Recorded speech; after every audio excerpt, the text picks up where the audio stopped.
হ্রাস ও অর্গানিক ফার্মিংয়ে বিটল পোকা চাষ। আজকে আমাদের বিটল পোকার আমরা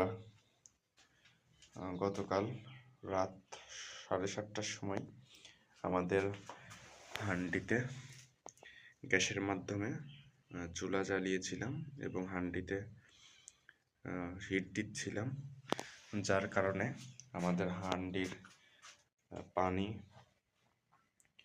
গরম হচ্ছিল এবং বাষ্পীভূত হচ্ছিল, যাতে করে আমাদের বিটল পোকার রুমের আর্দ্রতা সেটা নিয়ন্ত্রণ হচ্ছিল। যেমন এখন আর্দ্রতা 74% এবং একই সাথে তাপমাত্রাও নিয়ন্ত্রিত হচ্ছিল।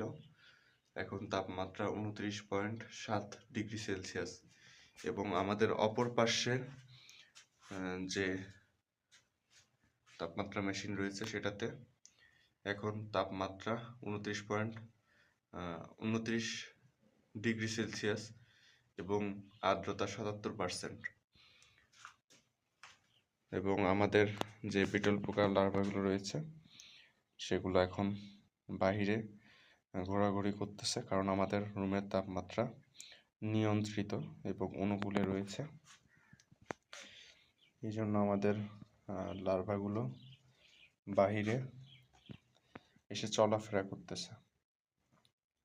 যখন আমাদের রুমের তাপমাত্রা ঠান্ডা থাকে আর কি 28, 25, 26, 27, 28-এর মধ্যে থাকে, তখন এগুলো আবার সেই ভুসির মধ্যে চলে যায়।